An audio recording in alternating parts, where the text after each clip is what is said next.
You're watching that app again, aren't you? That bright green line that promises a future, or that terrifying red line that confirms your deepest fears. You feel your heart tighten, a familiar cold knot of anxiety in your stomach. This screen, these numbers, they have become your master. You are checking your bank account before you even get out of bed, paralyzed by the fear of not having enough, yet simultaneously consumed by the burning desire for more. You feel trapped, a modern slave chained not by iron, but by debt, by impulse buys, by the relentless pressure to display a life you cannot truly afford. You feel unseen in this struggle, believing you are the only one fighting this silent, desperate battle. You are not alone in this. I promise you what you are feeling is the shared affliction of our age, but I am here to tell you there is a way out, not a get-rich-quick scheme, not another empty promise of overnight success. No, this is an ancient path, carved from the bedrock of human resilience by men who faced plagues, exile, and the collapse of empires. This is the Stoic Path. If you are tired of the anxiety, if you are ready to reclaim your mind from the grip of money, then your journey starts right now. Please support this mission of financial freedom. Take a second to click like and subscribe. It tells us you are here, and it helps us reach others who are still lost in that darkness. We live in a world that screams at us to want. Every scroll, every billboard, every algorithm is designed to implant a feeling of lack. You are not smart enough, not thin enough, not rich enough. Your car is too old. Your home is too small. Your life is fundamentally incomplete until you buy this next thing. This constant noise is a form of violence against our peace of mind. It fuels the consumerism that leaves our bank accounts empty and our souls even emptier. We are chasing ghosts, accumulating things we don't need to impress people we don't even like, as the old saying goes. And it is slowly, quietly destroying us from the inside out. This is where our first guide, Epictetus, steps in. He was born a slave, his leg broken by a cruel master. His physical body was in chains, yet he discovered a freedom that billionaires today can only dream of. He said, "Wealth consists not in having great possessions, but in having few wants." Read that again. Think about it. He doesn't say don't own things. He challenges the very source of our financial slavery, our unexamined, uncontrolled, and manufactured desires. The problem isn't the money in your bank. It's the master that your desires have become over you. This is the first key to unlocking your financial cage, realizing you already hold the key. Think about the last time you bought something you had to have. A new phone, a pair of expensive sneakers, that subscription you barely use. Where is that item now? What did that fleeting moment of dopamine, that rush of the buy button, truly give you? For most of us, the excitement fades almost instantly, but the payment, the debt, the line item on the credit card statement, that remains. That feeling of emptiness that follows the high of the purchase is the realization that you were seeking contentment in the wrong place. You were trying to heal an internal wound with an external solution. It never works. It is like drinking salt water to quench a thirst. The Stoics called this the tyranny of externals. We have been conditioned to believe that our happiness, our worth, our very identity is dependent on things outside of our control.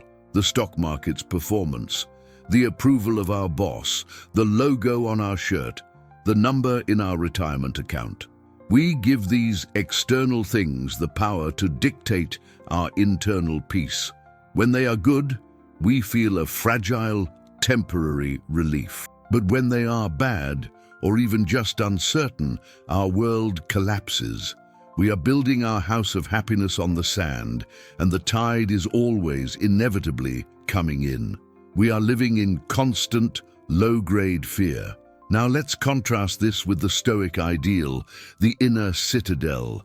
Marcus Aurelius, the Roman emperor, the most powerful man in the world, wrote his meditations not from a palace, but from a cold, damp tent on the front lines of a war. He faced death, betrayal, and plague. Yet his writings are a testament to unshakable calm. He wrote, "You have power over your mind, not outside events. Realize this, and you will find strength." This isn't just a motivational quote.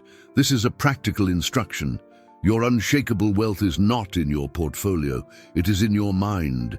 It is the fortress you build inside yourself, brick by brick, with your judgments and your principles. How do we start building this citadel? We begin with the most fundamental practice of all, the dichotomy of control. Epictetus taught that some things are up to us and some things are not. What is up to us? Our thoughts, our judgments, our choices, our actions, our financial habits. What is not up to us? The stock market, the global economy, whether our neighbor gets a raise, a sudden medical emergency, what people think of our old car. The entirety of human misery, Epictetus argued, comes from confusing these two categories. We desperately try to control what we cannot, while completely neglecting what we can. Let's apply this directly. You lose your job. The event itself, the firing, is external. It has happened. It is outside your control. You can scream, you can rage, you can fall into despair. This is the path of the financial slave, reacting with pure, raw emotion. The Stoic sage, however, understands the dichotomy. The event is external, but my response, that is entirely mine. My response is to update my resume. My response is to call my network. My response is to cut my expenses immediately, without shame. My response is to view this not as a catastrophe, but as an opportunity, a dispreferred indifferent that I can use to practice my virtue. This is not about being passive. This is not about accepting a terrible fate with a shrug. This is the absolute opposite. It is about radically conserving your energy. Every ounce of emotional energy you spend raging against the market crash is energy stolen from what you could be doing. It's energy you could use to analyze your budget, to learn a new skill, to find a side hustle, to read a balance sheet. The Stoic is the ultimate person of action because their action is never wasted on the uncontrollable. They are precise, deliberate, and relentlessly focused on their own sphere of influence. This is where their true power lies. Now let's talk about the elephant in the room, the modern monster that is destroying so many lives, the one that whispers promises of one big win. I'm talking about gambling, the online casinos, the sports betting apps, the meme stocks that are nothing more than a digital roulette wheel. This is the antithesis of Stoicism. It is the complete and total surrender of your agency to blind chance.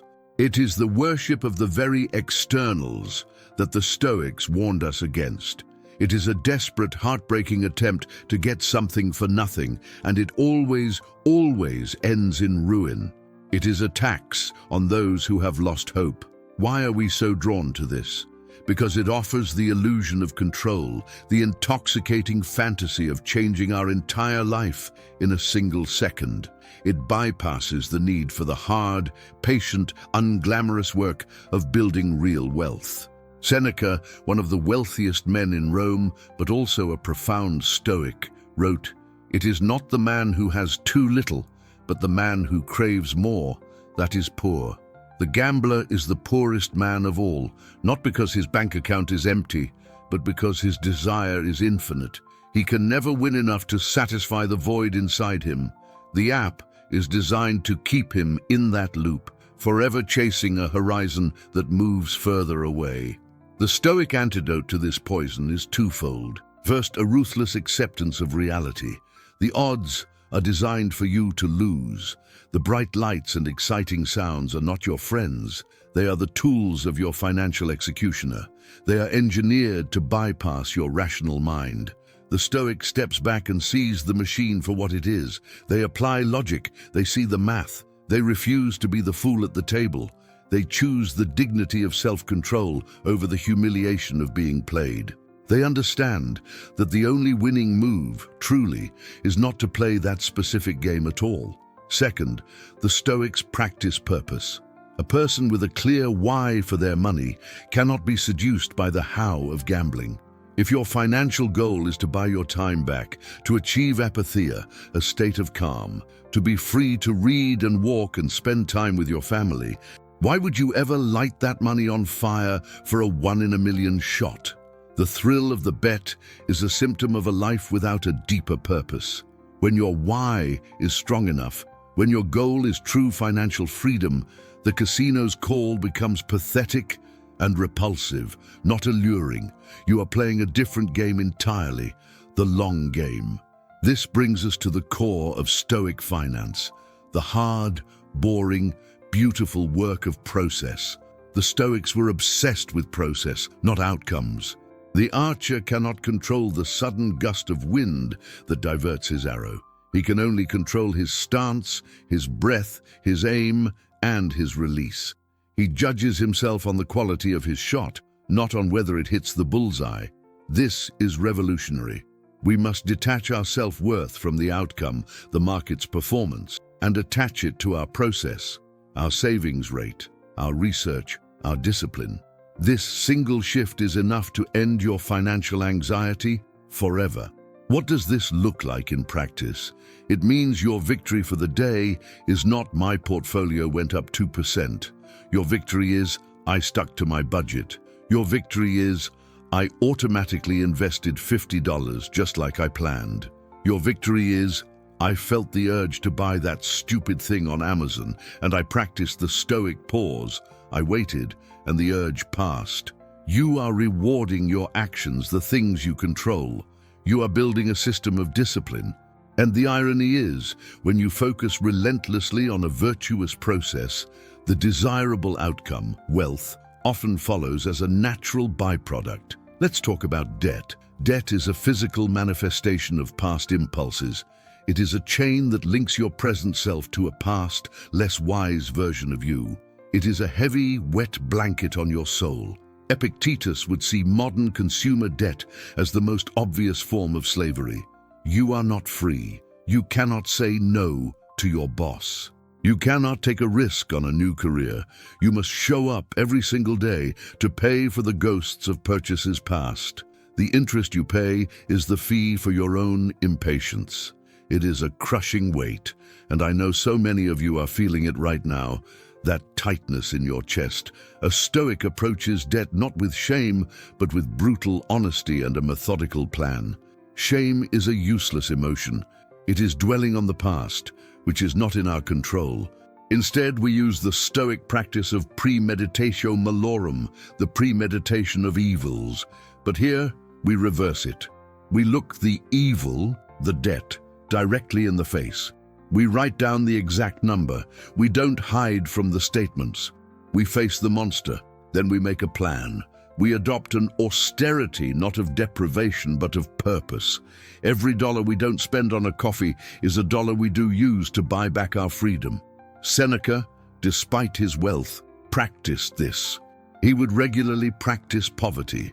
He would sleep on the floor, eat the plainest food, and wear his worst clothes for several days. He did this not to punish himself, but to train himself. He was reminding his mind that these terrible things were not terrible at all. He was robbing them of their power to scare him. He was asking, "Is this what I was so afraid of? It is nothing. You can do this too.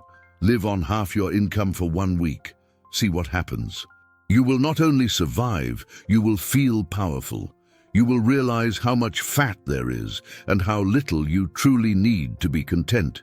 This practice of voluntary discomfort is the muscle builder for your financial citadel.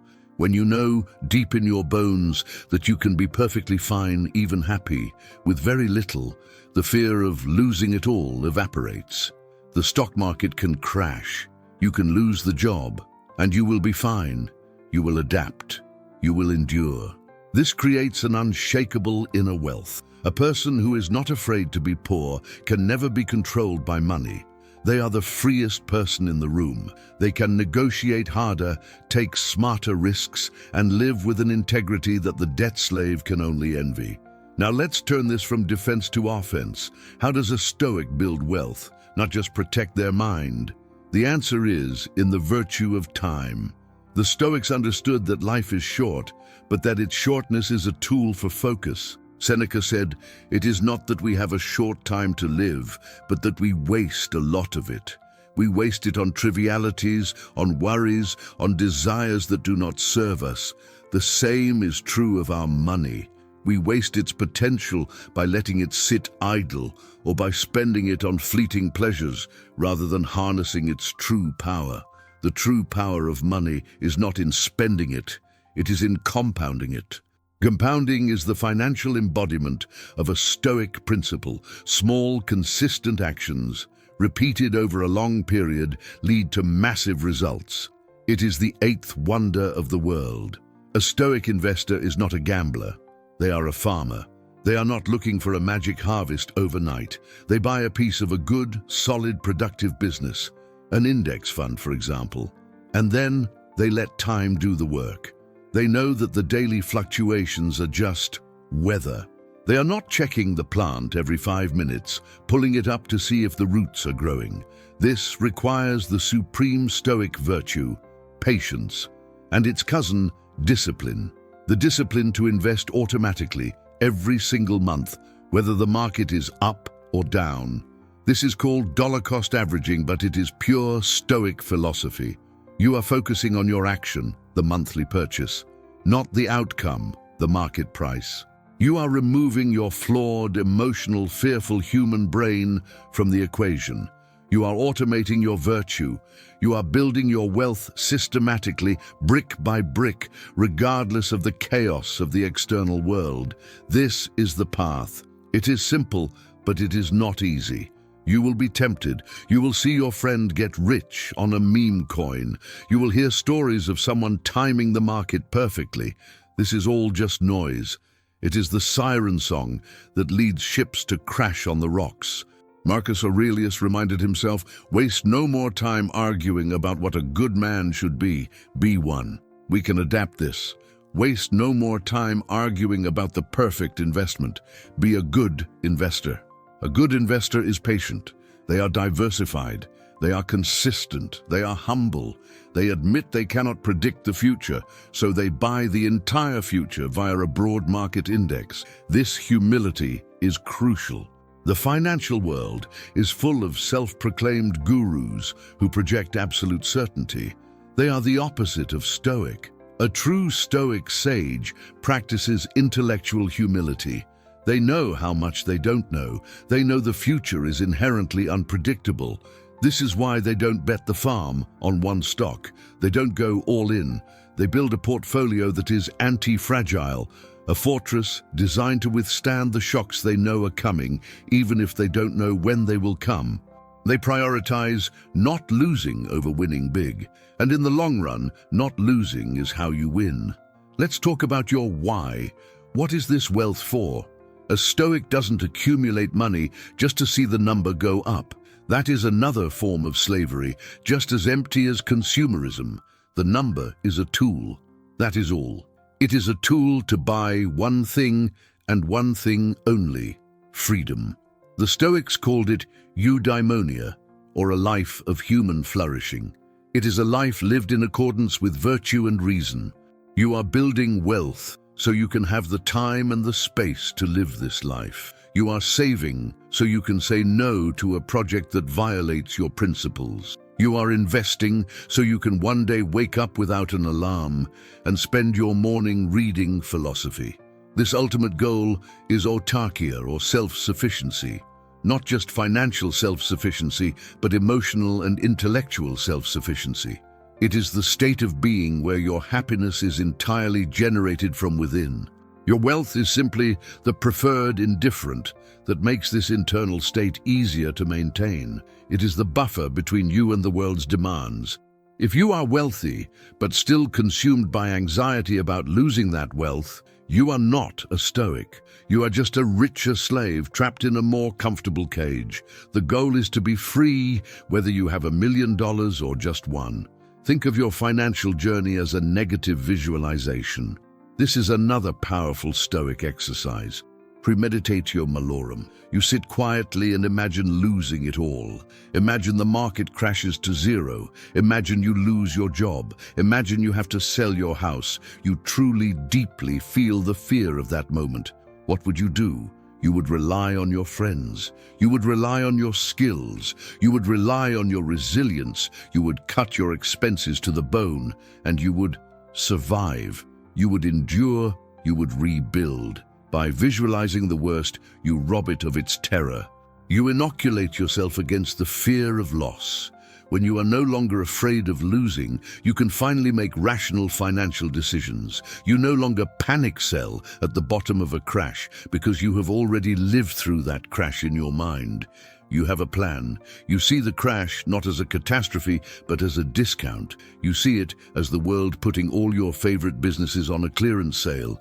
You can act with reason while others are drowning in panic. This is the Stoic superpower. This is how you build unshakable wealth. You build it first in your mind by conquering your fear. The money simply follows your mindset. This is the story of transforming from a financial slave to a Stoic sage. The slave is reactive.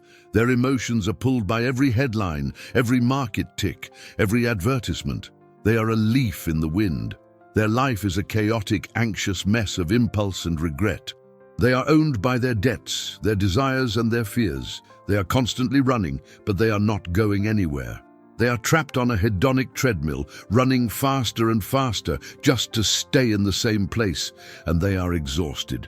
This is the default state of modern society, and it is a tragedy. The Stoic sage, on the other hand, is proactive. They are the lighthouse. They are rooted in stone. The winds of the economy howl. The waves of market crashes slam against them. But their light, their inner principle, does not waver. They are the master of their own mind. They control their impulses. They dictate their desires. They have few wants, so they are incredibly wealthy. They have a plan, a process, a philosophy. They are playing the long game. They are building something that lasts. They are living a life of purpose, and from that purpose, they derive an unshakable peace. Let's bring this to the most practical level. What can you do today, right after watching this? Start with a financial fast. Pick one thing you buy regularly, that expensive coffee, the takeout lunch, the streaming service you don't use, and cut it, just for a week. And here is the Stoic part. When you feel the desire for it, don't just ignore it. Observe it. Lean into the discomfort. Recognize it as just a sensation, a signal from a spoiled part of your brain. Watch it arise and watch it fade away, powerless because you chose not to act. You have just won a small victory. You have just strengthened your inner citadel. The second thing you can do today is to face the numbers. Stop avoiding it. Open the app. Open the credit card statement. Get a piece of paper or a spreadsheet and write it all down. Every dollar you owe. Every dollar you spend. No judgment, no shame. You are just a doctor, calmly diagnosing the patient. You are gathering the objective data. This is logos, the Stoic principle of reason. You cannot apply reason to a problem you refuse to see. This act of pure, clear-eyed honesty is terrifying, but it is the absolute, non-negotiable first step to freedom. You must see the bars of your cage clearly before you can dismantle them. Now, let's look at the other side of the ledger. Your time. Seneca wrote, "On the shortness of life," and it is perhaps the most important financial book ever written, though it never mentions money. He argues that we are all rich in time, but we act as paupers, letting everyone steal it from us. We give it away to meaningless meetings, to mindless scrolling, to worrying about things that will not matter in a year. Your time is your real wealth. It is the only asset that is non-refundable. You must guard it more fiercely than you guard your bank account. How does this relate to wealth? Every purchase you make is a trade of life energy. That $100 pair of shoes is not $100. It is 5 hours of your life if you make 20 hours. It is 5 hours you sat in traffic. It is 5 hours you spent in a stressful meeting. It is 5 hours you sold to your employer that you can never get back. When you start framing your purchases in hours of your life, the equation changes dramatically. Is that new gadget really worth a whole week of your brief, precious existence on this planet? Suddenly, the desire vanishes. You would rather have the time. This is the true meaning of financial independence. It is not about having a yacht. It is about owning your own time. It is about reaching the point where the income from your assets, your Stoic farm, pays for your modest, intentional, optimized lifestyle. At that moment, you are free. You have bought back your life. You are no longer required to trade your time for money. You can choose to work or not. You can choose to work on projects that ignite your soul, regardless of the pay. This is the ultimate goal. This is eudaimonia. This is the unshakable wealth that cannot be spent. But the path there is paved with intention. You must be an essentialist in your spending. The Stoics were the original minimalists. This doesn't mean living in a cold, empty, white room. It means you curate your life with ruthless intention. For everything you own, you ask, does this truly serve a purpose? Does this add value to my life? Does this align with my virtues? If the answer is no, you let it go. You sell it. You donate it. You create physical space. And in doing so, you create mental space. You are no longer owned by your things. You are no longer cleaning, organizing, and ensuring a mountain of clutter. This essentialist mindset applies directly to your investments. Why do you own 50 different random stocks? Why are you chasing 10 different strategies you read about online? This is financial clutter. It is a sign of an undisciplined, anxious mind. A Stoic portfolio is simple. It is essential. It is comprised of a few broad, low-cost index funds. It is a portfolio you can understand, a portfolio you can stick with. You are not trying to be clever. You are trying to be wise. And wisdom in investing is almost always found in simplicity. The complexity is just noise, designed to make you trade, to make other people rich. Marcus Aurelius wrote to himself, "The secret of all victory lies in the organization of the non-obvious." What is the non-obvious in finance? It's not the hot stock tip. It's the boring stuff. It's your savings rate. It's your consistency. It's your fees. It's your asset allocation. It's your behavior. The average investor fails not because they pick the wrong stocks, but because their behavior is flawed. They buy high in a panic of FOMO, and they sell low in a panic of fear. They let their animal brain drive the car. The Stoic wins by organizing this non-obvious element, their own character. So let's build that character. Let's talk about the Stoic pause. This is a mental tool you can use every single day. When you feel the impulse to spend, to gamble, to sell, to react, you pause. You create a space between the stimulus, the advertisement, and your response, the click. In that space, you ask your inner citadel for guidance. You ask your inner Epictetus, is this within my control? Is this aligned with my values? Is this getting me closer to freedom or deeper into slavery? Just creating that half-second of space is often enough for your rational mind to catch up and veto the impulse. This is a battle. Let's not pretend it isn't. You are fighting against a multi-trillion-dollar advertising industry. You are fighting against your own ingrained evolutionary biology, which is wired for short-term gratification. It is a war for your mind, and your money is the battlefield. But you are not powerless. These Stoic principles are your weapons. They are your shield. They are the high ground. The more you practice them, the stronger you become. You are rewiring your brain, one small, intentional choice at a time. You are choosing the hard path of discipline over the easy path of regret. Think about the person you want to be, not the rich person with the fast car, but the person, the calm person, the reliable one, the one who is unshakable in a crisis, the one who is generous, not because they have so much, but because they need so little, the one who is present with their family, not constantly distracted by a screen glowing with red and green numbers. That person is the Stoic sage. That is the goal. The money is just the byproduct of becoming that person. You are not chasing wealth. You are building character, and wealth is attracted to character. Let's talk about gratitude. It feels so simple, but it is the most powerful weapon against consumerism. Seneca said, True happiness is to enjoy the present without anxious dependence upon the future. Consumerism depends on you being anxious about the future and dissatisfied with the present. The antidote is to actively, consciously practice gratitude for what you already have: your health, your mind, a roof over your head, a cup of coffee, the ability to read. When you are overwhelmed with gratitude for the abundance you already possess, the desire to fill a perceived lack with more stuff simply withers and dies. A Stoic financial ritual.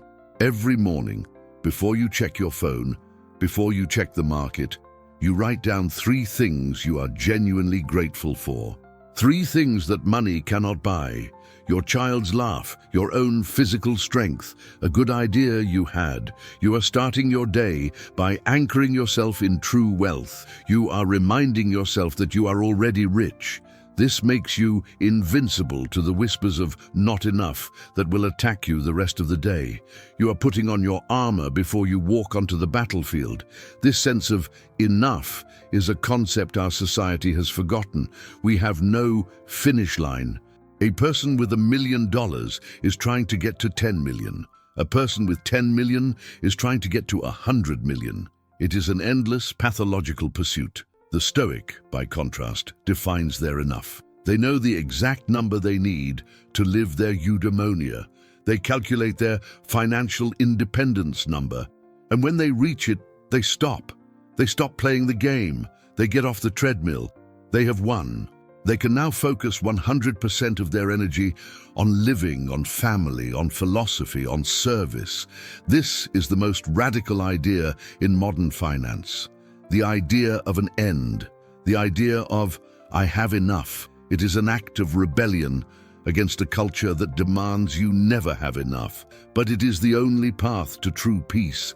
Without a finish line, you are just a hamster on a wheel, running until you die.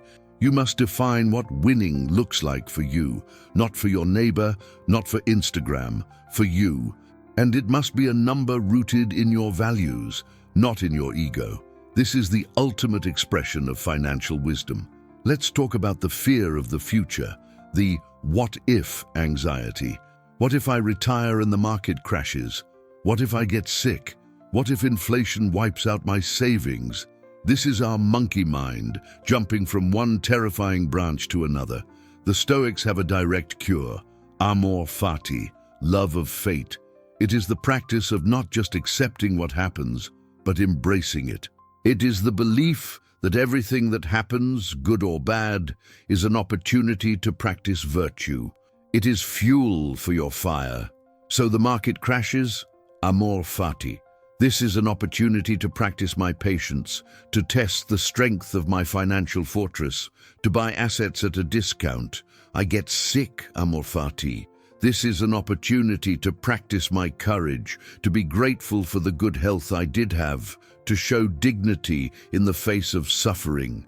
This mindset is unbreakable. It transforms every obstacle into a stepping stone. It takes all the bad things that life will inevitably throw at you, and it makes them a part of your path. You cannot be defeated because you define everything as a victory. This is not easy. This is the work of a lifetime. You will fail. You will panic sell. You will buy something stupid on impulse. You will fall back into anxiety, and that's okay. The goal is not perfection. The goal is progress. The goal is to be a Procopton, a Stoic student, one who is making progress. When you fall, you apply the Stoic principle. Do not be ashamed. Do not indulge in self-flagellation. Simply observe. I let my fear take over.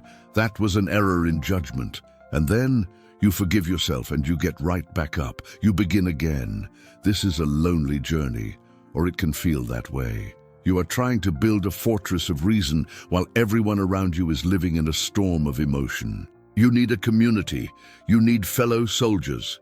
This is what we are building here in this channel, a modern stoa, a portico where we can gather and share our struggles and our victories. So I want to ask you right now, what is your single biggest financial fear?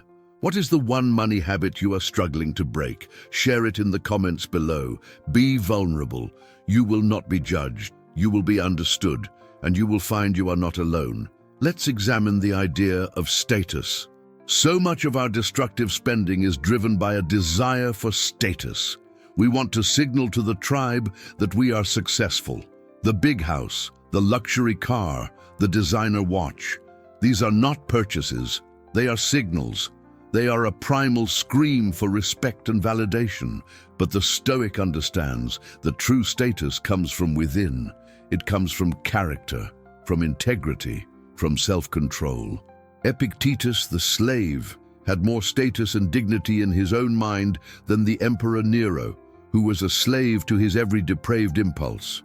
You must consciously divorce your self-worth from your net worth. You are not the number in your bank account. You are not your job title. You are not the car you drive. These are indifferents. They are attachments, props on a stage. The real you is your set of choices. It is the kindness you show when no one is watching. It is the discipline you practice when you are alone. When you truly, deeply know that your worth is internal, the desire to prove it externally with expensive trinkets simply dissolves. You are free. You no longer need to play the status game. This freedom has a practical financial benefit. It is cheap. Living a life of internal validation is dramatically less expensive than living one of external validation. Your needs plummet. You find joy in a walk, in a deep conversation, in reading a library book. These are the real pleasures of life, and they are free. This allows you to build an enormous gap between what you earn and what you spend. That gap is the secret to wealth. It is the fuel for your investment engine. By rejecting the status game, you are ironically accelerating your path to financial independence. Let's go back to Marcus Aurelius, the emperor. He could have had anything. Palaces of gold, feasts that lasted for days, absolute power, yet he chose to live simply. He wore a simple cloak. He ate simple food. He reminded himself, look at the long line of people who have come before you. They fretted, they plotted, they envied, and where are they now? Smoke and dust. He practiced contempt for the very things our society worships. He knew that all the stuff was just a distraction from the only thing that mattered. Living a virtuous life in the present moment. This contempt for externals must be cultivated. When you see a flashy sports car, your default conditioned response is, wow, I want that. The Stoic trains a new response. They practice seeing things as they are. Marcus would say, this fine wine, it is just fermented grape juice. This purple robe, it is just sheep's wool dyed with the blood of a shellfish. This sports car, it is just metal and plastic, a tool for transportation and a heavy liability. You are stripping away the story and the marketing and seeing the object itself. This robs it of its emotional power over you. This practice is called objective representation. It is your shield against advertising.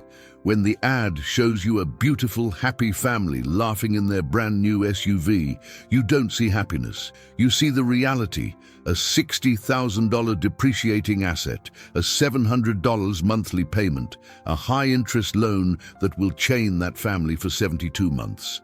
You are seeing the truth behind the illusion. You are seeing the cost of that curated image, and you realize, I don't want that. I want the freedom of not having that payment. You have broken the spell. This makes you a conscious consumer. You are no longer a passive target for marketers. You are an active, thinking, rational agent. You ask questions. Do I really need this, or am I just being influenced? Is there a cheaper, simpler way to solve this problem? Will this purchase move me closer to my goal of autarkia, self-sufficiency, or further away? You become a deliberate, intentional participant in your own financial life. You are voting with your dollars, and you are voting for your own freedom, not for the profit of a corporation that does not care about you. This journey requires courage. It is the courage to be different. It is the courage to say no when everyone else is saying yes. It is the courage to drive a 10-year-old car, to live in a smaller house, to pack your own lunch. It is the courage to be seen as weird or cheap by a society that has confused spending with happiness. This is the courage of the Stoic warrior. You are quietly, humbly building an empire of peace within yourself, while the world outside shouts and clangs in a desperate bid for things that do not matter. And what about risk? We are told to take risks to get rich. The Stoic takes a different kind of risk. They risk being misunderstood. They risk not keeping up with the Joneses. But in their financial life, they are deeply conservative in one sense and radical in another. They are conservative in that they avoid ruin, they avoid debt, they avoid gambling, they avoid any bet that could wipe them out. The Stoics' number one rule is, do not go to zero. They protect their citadel at all costs. But they are radical in their savings. They are radical in their patience. They are radical in their trust in the long-term process of compounding. While others are jumping in and out of the market, taking risks based on emotion, the Stoic is taking the real smart risk. They are betting that over 30 years, human ingenuity will continue, businesses will create value, and the market as a whole will grow. They are betting on time, discipline, and the power of the whole, not on their own flawed ability to pick a single winner. This is the highest form of financial wisdom. Let's talk about the news. The financial news especially. It is a 24/7 anxiety machine. The market is crashing. This stock is soaring. Recession is coming. It is all designed to make you react. It is designed to make you emotional. And an emotional investor is a poor investor. A Stoic understands this. They see the financial news not as information, but as noise. It is entertainment at best. It is a dangerous distraction at worst. They know that none of it will matter to their 30-year plan, so they choose to ignore it. This is a profound act of self-care. You are unplugging from the matrix of fear. You are protecting your apatheia, your inner calm. Your strategy is set. Your automation is running. You have done the work. Now you let the plan work. You go for a walk. You read a book by Seneca. You play with your kids. You live your life. You are not a professional trader. Stop acting like one. You are a long-term investor, and your job is to not mess up the plan. Your job is to let your money work for you while you work on what truly matters, your character. This is the unshakable wealth from the title. It is not a number, it is a state of being. It is the deep, profound, cellular level knowing that you will be okay, no matter what. It is the peace that comes from detaching your well-being from the chaotic, uncontrollable events of the world. It is the fortress you built, brick by brick, with your discipline, your patience, your reason, and your courage. The money is just the preferred furnishing inside the fortress. But the fortress is your Stoic mind. And from this fortress, you can finally be truly generous. A person who is drowning in debt and anxiety cannot truly help others. They are in survival mode. But the Stoic sage, who needs little and fears nothing, has a huge surplus. A surplus of money, yes, but more importantly, a surplus of time and energy. They can give not as a transaction, but as a pure expression of virtue. They can help a friend, support their community, and contribute to the common good, as Marcus Aurelius would say. This is the final beautiful expression of true wealth. You are becoming a cosmopolitan, a citizen of the universe. You see your wealth not as yours, but as something you are stewarding. You are a temporary guardian of this capital, and your job is to use it wisely for your freedom and for the good of the Logos, the world. This is a far cry from the anxious, clutching, fearful relationship with money we started with. It is a transformation from a taker to a steward. It is a profound shift in perspective that changes everything. Let's re-examine that gambling impulse, that desire for one big win. We can now see it for what it is, a profound misunderstanding of time. The gambler wants to compress a lifetime of wealth building into a single moment. The Stoic expands their vision.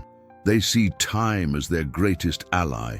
They are willing to trade the manic high of a potential win for the deep calm of a certainty, the certainty that comes from a proven, patient process. It is the difference between a lightning strike and the sun. The lightning is dramatic, but the sun is what makes things grow, and the consumerism, the shiny object syndrome. We can now see that as a weakness of character. It is a lack of an internal anchor. A person who knows who they are and what they stand for is not so easily swayed by a new trend. They have their own internal compass of values. Their spending is a reflection of those values, not a reaction to marketing. They buy for utility, for quality, for longevity, for alignment with their eudaimonia. They are immune to the noise of new because they are anchored in the eternal. This is a path of subtraction, not addition. You are not building wealth so much as you are removing the obstacles to it. You are removing your bad habits. You are removing your uncontrolled desires. You are removing your fear of the future. You are removing your attachment to status. What is left when all of this dross is burned away is the pure, shining gold of your rational mind.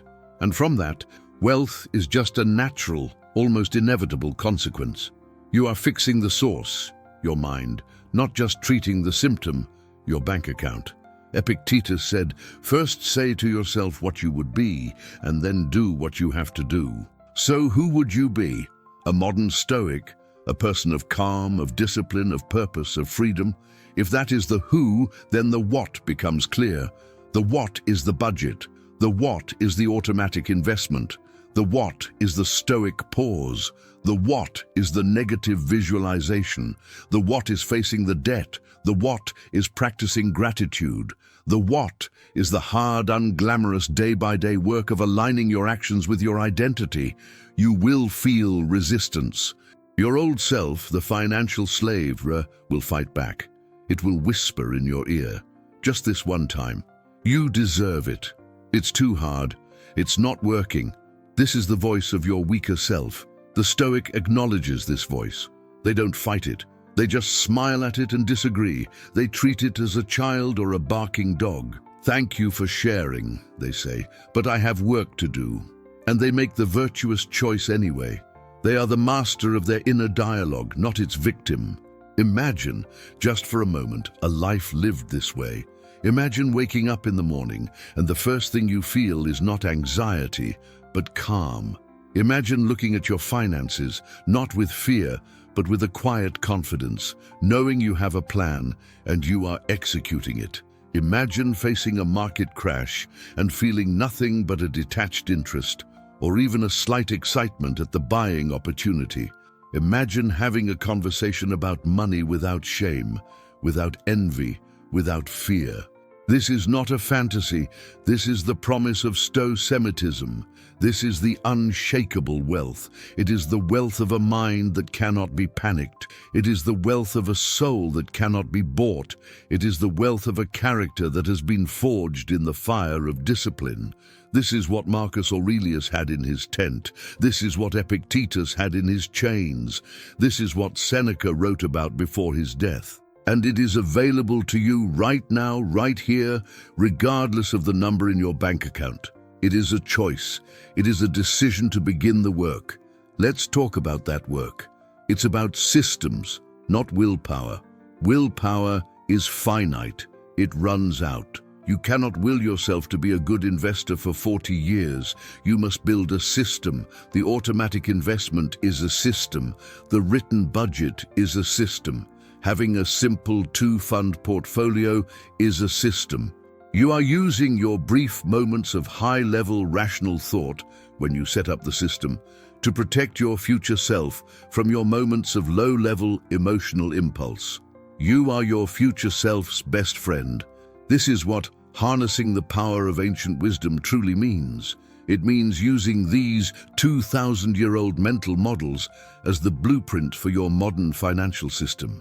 The dichotomy of control is the system of focusing on your savings rate, not the market. The premeditatio malorum is the system of building an emergency fund, so you are prepared. The Stoic pause is the system of having a wish list you must wait 72 hours to buy from. You are not reinventing the wheel. You are standing on the shoulders of giants. This journey will change more than just your finances. It will change you. When you develop the discipline to control your spending, you will find you have the discipline to control your diet. When you develop the patience to be a long-term investor, you will find you have more patience with your children. When you conquer your financial anxiety, you will find you are a better spouse, a better parent, a better friend. The character you build in this one domain of life will bleed over into all the others. This is the true prize. You will start to see the world differently. You will see the matrix. You will see the consumerist traps, the status games, the gambling rackets with crystal clarity. You will see people running in a panic, and you will feel not scorn for them, but compassion. You will see your old self in them. You will understand their fear, but you will also know, with a quiet certainty, that you have found a better way. You have found the port in the storm, and your job is not to judge them, but to be the lighthouse. To show by your example that there is another way to live. This is not about deprivation. This is a common misunderstanding. People hear Stoic and they think of a joyless, gray existence. This is false. The Stoic life is a life of profound joy. But it is the joy of internal alignment, not external acquisition. It is the joy of a clear conscience. It is the joy of being in control of your own mind. It is the joy of freedom. It is a stable, lasting joy, not the fleeting manic high of the gambler or the shopaholic. It is the deep, warm, glowing ember, not the bright, fast, dangerous spark. You learn to spend your money on what truly matters. You stop buying clutter and you start buying time. You buy back your weekends by having your investments work for you. You buy experiences that align with your values, like taking a course or traveling to see a loved one. You buy peace of mind by building that 6-month emergency fund, which is the most valuable thing you will ever own. Your spending becomes a 100% reflection of your deepest, most authentic self. There is no waste. There is no regret. Let's revisit that image of you in the beginning, paralyzed by the screen, heart pounding, feeling trapped. That person is a financial victim. They believe that money is a thing that happens to them. They are passive. They are afraid.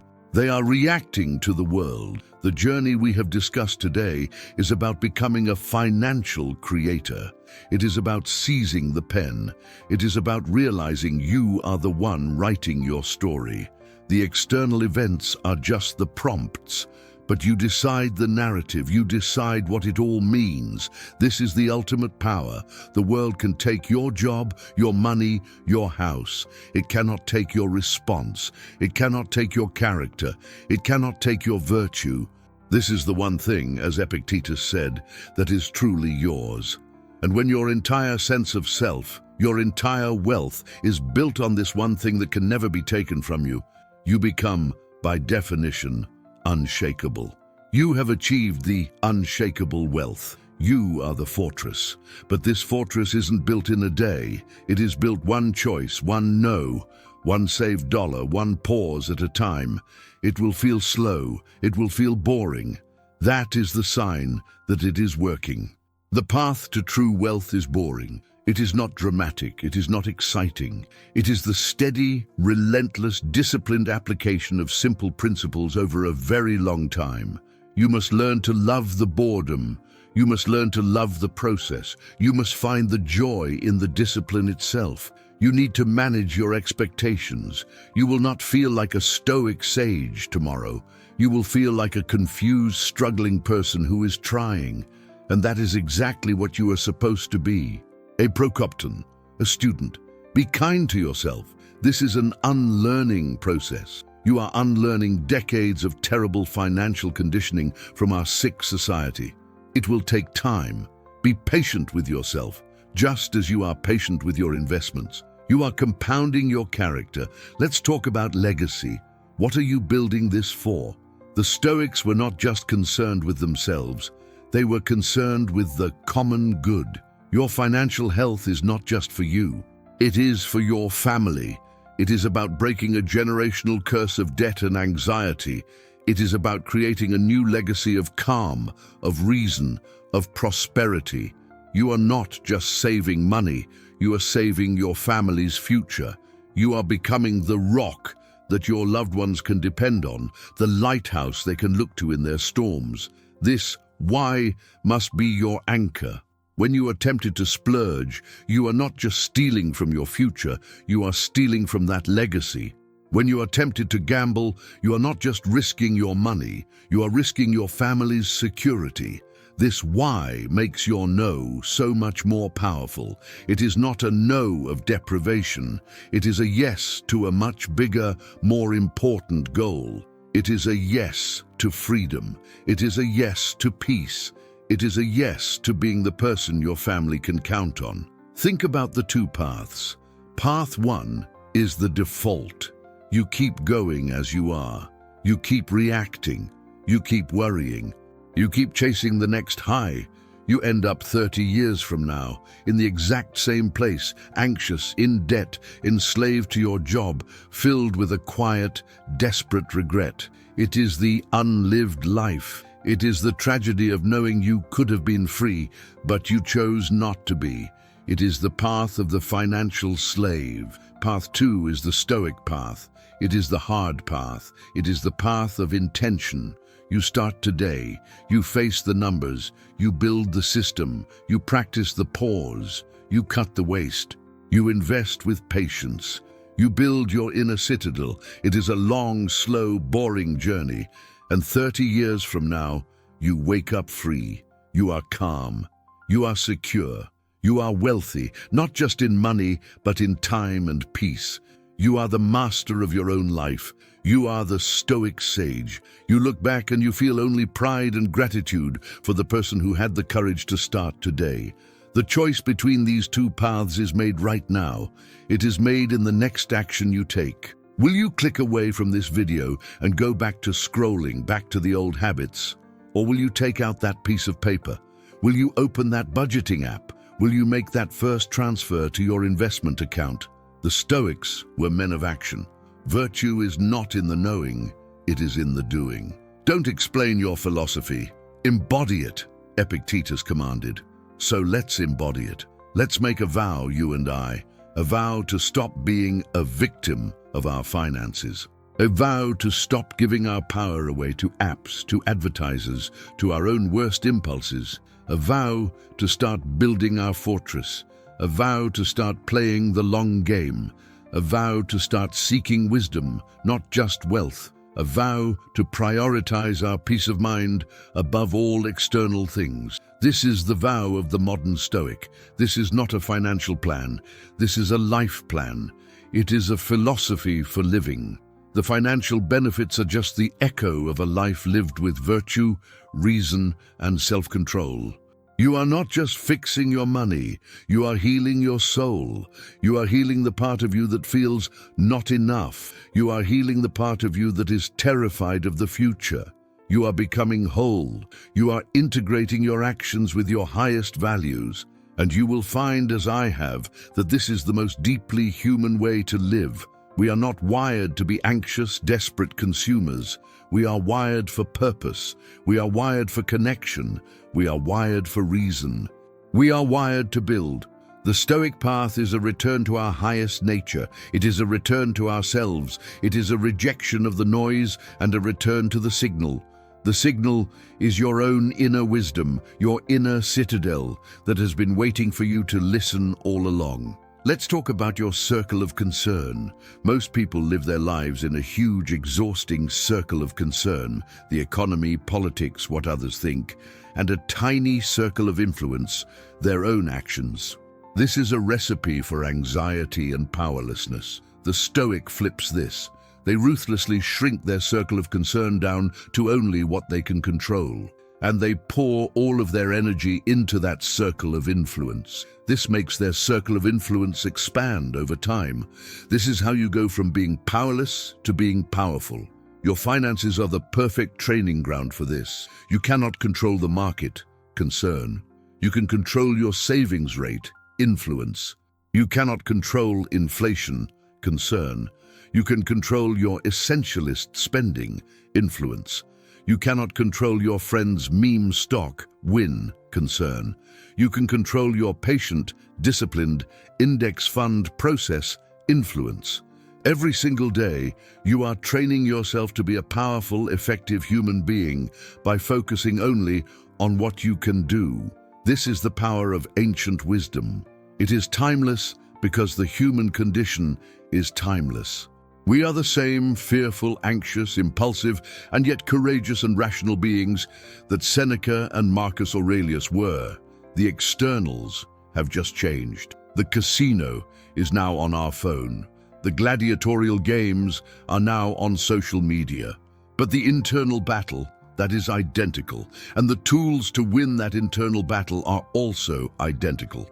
They are the 2,000-year-old battle-tested principles of Stoicism. Do not be intimidated by the philosophy. Do not feel you have to read all the books, though you should. You can start with one idea, just one. Start with the dichotomy of control. For the next 24 hours, just mentally label everything that happens. Up to me or not up to me. If it's not up to me, like traffic, practice accepting it. If it's up to me, like your response to traffic, practice mastering it. This one, simple exercise, will begin to rewire your brain. It is the first brick in your fortress. Remember the person you were at the start of this video. The anxiety, the fear, the feeling of being trapped. Now feel the shift that has happened. You are not cured, but you have something you didn't have before. You have a map, you have a compass, you have hope. You have the knowledge that there is a path out of the darkness, a path that has been walked by slaves and emperors alike. You know that you are not a victim. You are a student, a Procopton. This is the unshakable wealth. It is the knowledge that you have the tools. It is the confidence that you can face whatever life throws at you. It is the peace that comes from a life of virtue.